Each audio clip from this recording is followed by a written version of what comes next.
I don't think people realize the consequences with all these hospital systems buying up private practices and how it puts more stress on the economical side of society.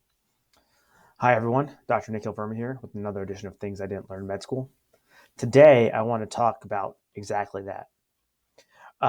There's a few topics that I'm already aware of, but there's another topic that I don't think people are aware of, and it's something I just learned this week. When I'm going to give myself an example because I am working in private practice and I've been doing it for a couple of years now. Um, Hospital systems have been, especially the larger hospital systems, have been going out and acquiring new practices and buying them up. They're paying the physician lots of money to kind of sign over their practice to the company. Then the physician is going to work for that company for 5, 10 years, depending on what the contract looks like, the terms. Um, but the staff that comes with you is promised usually to stay with you. But first off, the hospital come in and cut everyone out that doesn't need to be there. Or in another scenario, which happened to my colleague, is they took all his best workers, his best NP, his best PA, his best back office staff, and they transferred them to another part of the hospital system for more pay. So they were kind of like, well, obviously I'm going to go take the more pay, and um, that in itself may not be detrimental, and you might not see where we're coming at. But what ends up happening is when these hospitals start acquiring all these smaller practices, they now have a leverage point to go to the contractors, in other words, the insurance companies, and say, hey, look at all the patients that we're now able to take care of. Give us better contracts so that we can make more money based off of procedures and tests and this and that and even office visits. So that's one portion that puts financial strain on an individual. And I will give you an example. I had a patient come in this week, and they were asking, how much is this procedure going to cost? And I said, out of pocket, after Medicare pays, and you're left with 20%. We're going to talk maybe $70 to $120 at most. And their jaws just dropped because they thought it was going to be thousands of dollars, maybe even $7,000, $10,000. And in the scenario of if this same procedure was done at a surgery center, especially one owned by a hospital or a hospital-based procedure, then their out-of-pocket cost would be significantly higher, and that might be the cost of their charge. So you tell me, if you are sitting in that situation and you're trying to get an injection or a certain procedure, would you rather pay maybe a couple $100 or $7,000? And this is reality. These are real examples that are happening in society.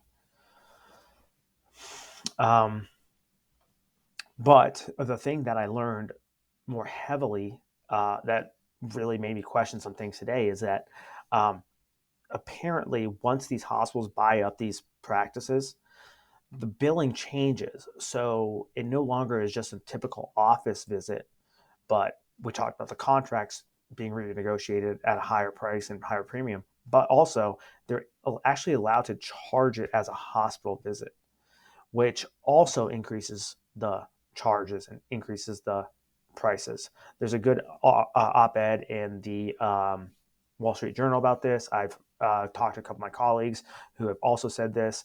And the thing is, the physicians, I believe, aren't working any less. Sure, they're making more money, or their terms, their contract might be better, but yeah, sorry, they're not making more money. Not necessarily. The contract, the terms of the contract, is where usually where they're trying to get their kind of retirement plan, or okay, now I'm settled. Now I just got to work for this company for 5, 10 years, and I can get out. But when you start looking at those other factors, and now when the hospital controls the practice, they're more worried about volume than they are the quality of care. At least that's my opinion. That It's obviously not always the case, but that seems to be the common trend.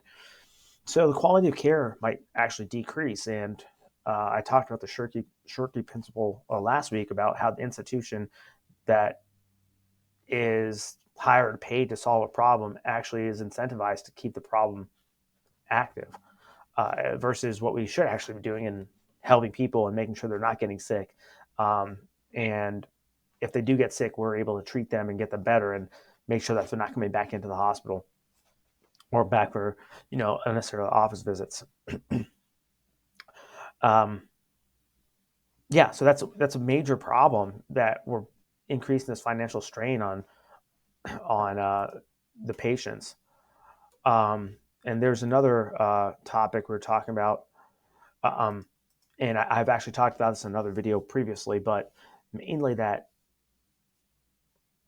and this has happened to me, um, where we'll say a primary care physician wants to refer to a colleague in town that does good work or can get a patient in faster, and that's the case that happened to me. Can treat what's going on and see them the same week or whatever, but you're outside the network of this hospital center. Well, there's no rule that says you have to send within your own hospital center, but typically the administrative team will come down to your doctor's office, or they'll ask you to come up to their C-suite office and they'll discuss with you, you can't do this anymore. You have to send within our network. Now, this causes a domino effect of, more patients inside the own network and et cetera, et cetera. It's always frustrating when patients call and say, are you in network with this hospital system? And my staff knows to say, no, we're not, but we can still help you out because we're in network with your insurance. Like, oh, well, we don't want to go outside our network of the hospital system because they have all our charts. And that adds another layer of stress. Like, it's not impossible to get charts transferred over. It's not impossible to refill out some paperwork that might be beneficial for us to know as physicians. But what is difficult is, these hospital systems might not be able to get these patients in for 2 months, 3 months, 4 months. And they might not have certain tools and tricks and ways to help patients out financially that, a private practice might be able to. And mainly, that talks about payment plans and stuff like that. And I know hospital systems do, but it's not as personable at that level. Um, so you can just imagine how that can put strain on not only individuals, but, also the economic society of, we're really forcing our patients to go into a corner of that hospital. So just imagine if something happened and you were out of town and you had to go to the hospital, like what would you do? You're not going to wait till you come back just to get that care. You're going to get that care when it's needed. Um, that's more of an emergent case, but also there's plenty of patients that are read about a procedure or read about a topic or read about something and they want to go outside their network, and because no one in that network does that certain procedure or treats patients a certain way, what happens then? And that is probably more common than some people think. Some of the other factors that I want to talk about briefly about the um, hospital systems buying up these practices, and this doesn't stop at just hospitals too. This can expand to private equity and venture capitalists that are buying up private practices, because they can also go and renegotiate a bunch of their contracts. They can get higher pay, and they can come to the physician's office and say, hey, look, we are showing, we can improve your revenue and bottom line and all that stuff. But what the thing they don't talk about is, what they're cutting off at top, and taking out staff and taking out, unnecessary wait times and filling up a doctor's schedule to make it more and more busy. I don't remember the statistic off the top of my head, but there was a statistic that showed that the when private practices went to a hospital system, that their amount of patient load went up without the appropriate um, relationship of pay. So we'll just use an example of if I see 10 or 15 patients a day and I get paid $100 a patient, not true, but we'll just use that as an example. So say $1,000 a day. Um, Now at the hospital system, I might be seeing 20, 25 patients now, but I'm only going to get maybe half of what that or less. So I maybe get 1250 or 1500 for that 20 or 25 patients. So the ratio did not go appropriately in concordance with one another.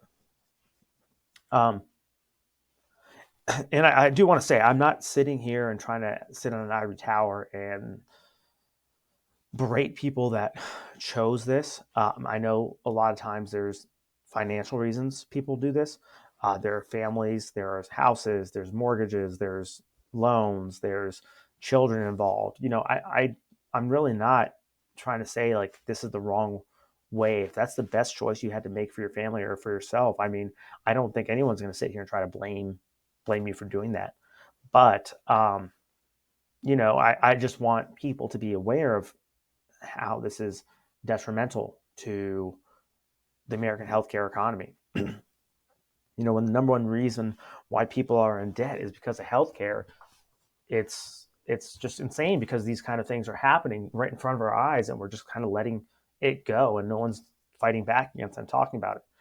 There's a small cohort of people that are, and hopefully we continue to build up steam and can take this to Congress and be like, hey, we get something's got to change.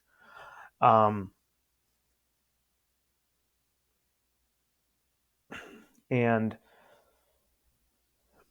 I don't know what the best solution is. I wish I did, but it's something that's true, and we're seeing it more and more often.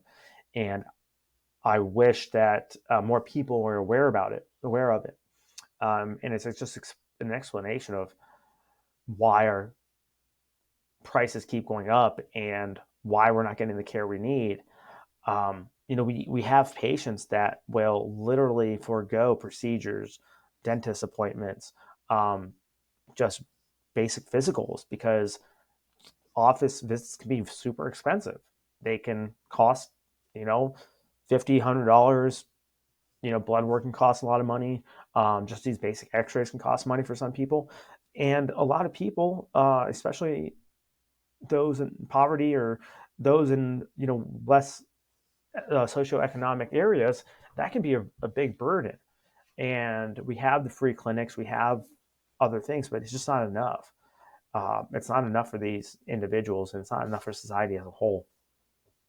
Um, I'd really like to think more on how we can improve this. I think today's topic was mainly just for educational purposes, so people are aware of, hey, just so you know, this is going on, and maybe we should start thinking differently about how and what we're doing for not only ourselves but our patients and society as a whole. This ripple effect is just going to get louder and louder and bigger and bigger. So I think it's worthwhile just to take this to heart and think about it a little bit more and see what we can do collectively to make that change. Anyways, I hope you guys enjoyed this episode. If you have any questions, comments, please drop them below, and we'll talk to you soon.